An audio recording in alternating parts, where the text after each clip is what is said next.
Hello, welcome and or welcome back to my channel. I hope you guys missed me. I know it's been a minute since I made content.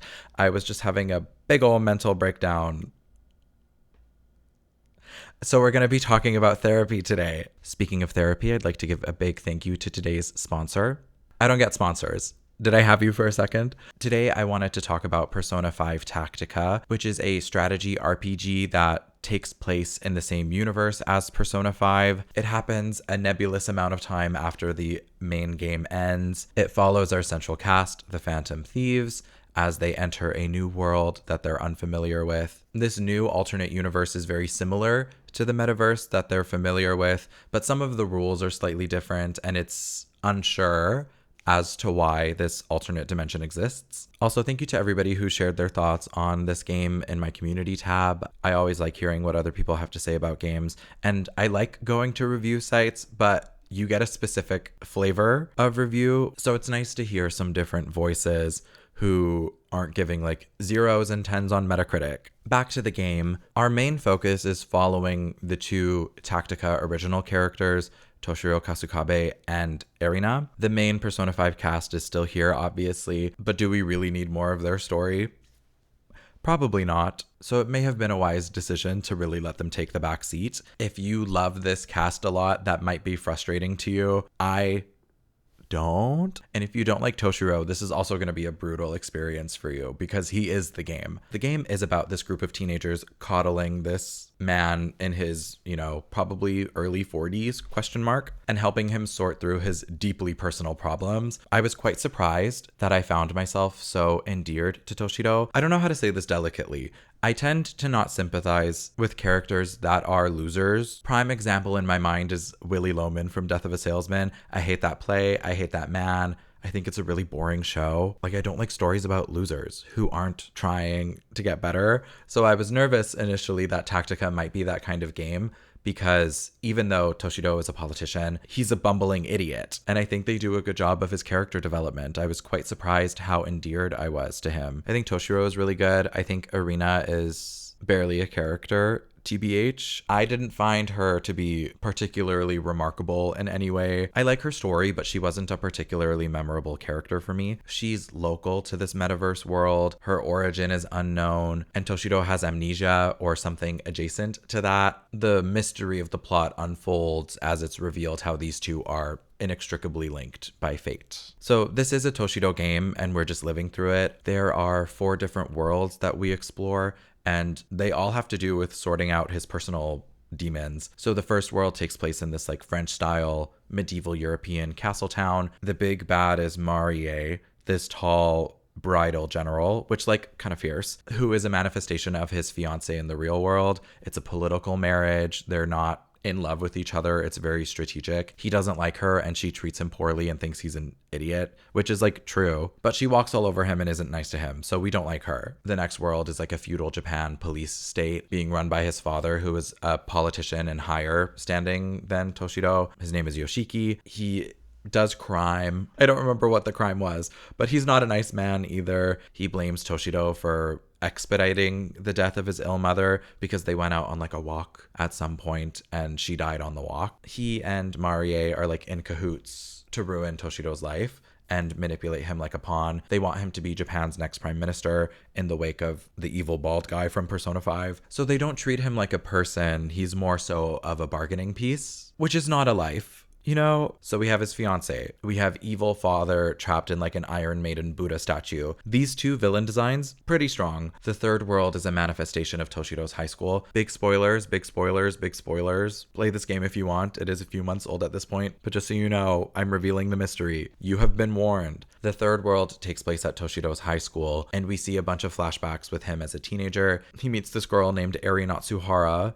who joins him on student council, and together they unravel this plot at the school about this guy who was the music teacher and then he became the vice principal, but he's like extorting / blackmailing the students. So they encourage the students to like band together and expose him, which they do successfully. They are able to start a revolution in their school, which is like the main theme of the game. So it's continuing that thematic through line from P5, but I don't think they do it well in P5, and I don't think they do it well here. We'll get into it in a little bit. They encourage the student body to expose this man who's blackmailing minors, but then he goes crazy and pushes Eri into a train. We love. She survives, but she is hospitalized for a while. By the time we make it to this reveal in game, pretty much all of Toshido's memories have been restored. He remembers who he is. And he has a newfound resolve to grow a backbone, advocate for himself, stand up for others. By this point, we've defeated Vice Principal Guy, and we're at a standoff with Toshido's shadow self. Very Persona 4 moment. If he had yellow eyes, that would have been chef's kiss. By this point, we understand why Irina is the way that she is. We've jumped through a bunch of Mario worlds that explore Toshido's psychology. He doesn't fight, but she does, and she has memory-based powers but lacks a persona. So that's kind of a lingering mystery up to this point, how she has powers without persona access, but it's because she's the persona. She too is a figment of this fake universe, and then she transforms into Cuban revolutionist Ernesto Che Guevara. That's not a lie. Toshido can fight now, but he doesn't have any weapons. He just uses his persona. I thought they would do a thing where he gets the spear that Irina uses and can use her gun now, like they would fuse into a single character slot. That doesn't happen because Irina is still usable. The last world follows them defeating God, because if your game about very intimate personal circumstances doesn't end with universe level stakes, what are we even doing here? They introduce Salmael. Oh, that's brutal. Salmael is like a god of order in the universe, and for whatever reason, Toshido threatens that. So Salmael had to make an alternate universe to kill Toshido because for whatever reason, the spirit of rebellion exists within him, only him. P5 Tactica loses the plot at this point. It kind of goes off the rails. Up until this point, the rest of it is pretty coherent. I think this was just to have a big bad at the end. I appreciate them wanting to justify why this alternate universe exists and why it's so hinged on Toshido, but also like I think perhaps there were better ways because the story is so about him, and then once it's about Salmael, it's like why are we here? What are we doing? After defeating God, the credits roll. Happily ever after. Toshido goes back to the real world. He exposes his father. He goes to prison for a while, and then once he's out, he's trying to be an honest politician, despite his reputation being damaged. But he feels empowered to affect change in his life, and because he's someone of high political standing, he also thinks he can meaningfully impact the lives of others, which is true. He's trying to use his power for good, which we love. Real world political figures take note. He also has a very touching reunion with Eri, who is out of the hospital living her life. She really served as the inspiration for why he wanted to get his act together, so it's nice that she doesn't get like fridged and dies as a result of the accident. Now it's insinuated that they can have a life together where they're friends and they can support each other. It was a very sweet ending. So that's like the Spark Notes bullet point plot synopsis of what happens. Obviously there's more detail if you play it. I didn't love this game, but I also don't want to de-influence anyone from playing it because I don't think it's necessarily bad. It's just not a favorite of mine. I found the story to be lackluster. I was really endeared to Toshido, and that's basically it. If I wasn't interested in where his story specifically was going, there wouldn't have been anything here really hooking me into the game. The other characters get dust for dessert. The gameplay is good. There is a deep strategy game here, but I found on normal it was very easy. Like some of the side missions are very hard, which was kind of exciting. I didn't love that only 3 party members were available per map. I understand that like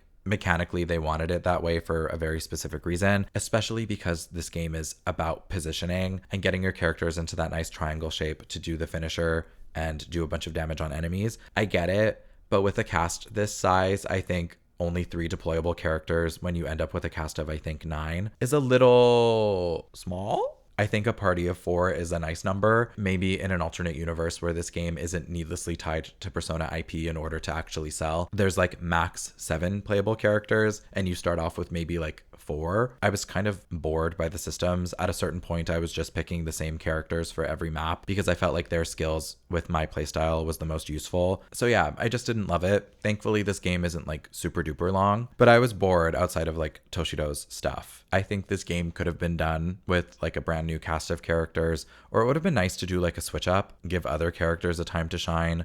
Like I think they could have done something really random. It could still take place in the Persona 5 universe, but if it wasn't about the Phantom Thieves, maybe it's about Toshido, Irina, and then we pad out like 5 other characters from the side cast. I think if this got like almost a Persona Q treatment where they're just bringing in an assortment of people and it doesn't really matter if it's like canonically sound. I think that could have been fun. Like Toshido, Erina, bring in Sophia from Strikers, maybe the little egg boy, the gray one. I don't remember his name. Maybe he's like the navigator. But I really want like Yuki and Hifumi to have a Persona moment. Mix it up. Make it less stale. We have so much content of these characters already. Like, do something different. Try something new. Would you like to buy some cherry pie?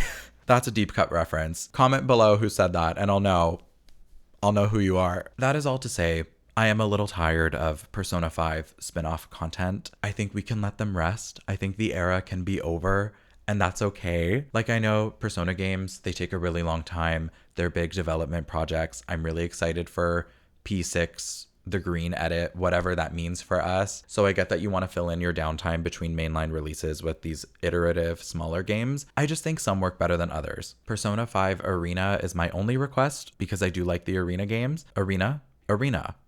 It's a conspiracy. See, it all ties together. We didn't get Persona 5 Arena because we got Arena in Persona 5 Tactica. I'd probably feel differently if the Phantom Thieves had a lot to do, but they really don't. The only characters who I think get meaningful moments are the ones who can relate to Toshido's story. Like Futaba also lost her mother when she was young, so they can talk about that. And Yusuke and Haru both have similarly complicated relationships with their high-powered fathers who aren't necessarily doing the right thing. Like there's something there with those characters, but everybody else, why are you here? Honestly, Haru was a surprising standout for me because I think she kind of gets shafted in the main game because she gets folded in so late. I haven't played Royal. I know Royal fixes some of my Persona 5 gripes because there's more content. I found like implicitly her situation was the most meaningful and relevant at times to Toshido's. For me, that was interesting because I gleaned a lot of meaning from that, from a character that I don't really think much of. Otherwise, if you're not going to do anything interesting with the characters that are already on the table, why not do something different? For me, I think the theme of rebellion doesn't work. They talk about revolution and rebellion a lot, and like Arena is the symbol of rebellion, the symbol of revolution, especially. Like she has specific powers that help overcome the bad guys because the Phantom Thieves themselves aren't equipped with that. And the game does discuss rebellion. I especially think of the second world with Toshido's father Yoshiki and how he discourages rebellion. He loves order. That's why he's implemented a surveillance state where everything is very strict and you're always being watched so that you can maintain a certain status quo. The game touches on why rebellion is bad or why rebellion is dangerous, but it just feels thematically a little bit inauthentic to explore rebellion in a scenario where the stakes aren't meaningful because the world isn't real. The plot of the game is inherently selfish and self-serving because, like I said, it's just a therapy session for Toshido. Everything that happens is to serve his character development. I don't know if disingenuous is the right word, but I found it inauthentic that the game loves to talk about rebellion, but the characters are afforded such a privilege in being able to turn away because the world isn't real. Like all of this is going to cease to exist when they leave. This is literally a magically constructed world that is meant to imprison Toshido. This notion of exploring the pros and cons of rebellion is meaningless. And I guess there's maybe hypocrisy in what I'm saying because I'm talking about a video game, and a video game doesn't matter because a video game also isn't about real world consequences and I get to walk away from it, and that's a privilege. But just like what's happening right now in the world, Free Palestine, I'm not really receptive to this messaging. Is it possible that I would have different feelings if this game came out during a different time? Who can ever be sure? Because of what's going on in the world, I definitely had my cynical glasses on. Despite being somewhat cynical about the premise, the game does end on a very meaningful message that even just one person standing up can give someone else the courage to do the same thing, and that's how we can affect change on a bigger level. And I do agree with that. At least from the story that they're telling, I do think that is the correct takeaway because doing the right thing, doing the hard thing can serve as a positive example for somebody else. I think that's all from me today. Did you play Persona 5 Tactica? Did you like it? Are you a big Persona girly just in general? Did you like it? What are your thoughts? Did you have the same gripes as me? Do you disagree with me? Do you think I misinterpreted the plot? You guys love to tell me when you think I'm wrong, and I do read all the essays. Are you playing Persona 3 Reload? I am. It's currently my obsession. I'm going to talk about it later. I'm going to stay very quiet. Oh my God, I was so eager to hop right into things. Thank you very much for 1,000 subscribers. Yay, exciting, passive income, wow. Subscribe, like, comment. I work in digital media. Anyways, thank you so much for watching. Have a great rest of your day. a great rest of your day. I really thought I was going to like talk for 20 minutes max, and this is an hour recording. So that's really fun. That's really fun. That's really fun and nice. I love editing. It's my favorite part of the process.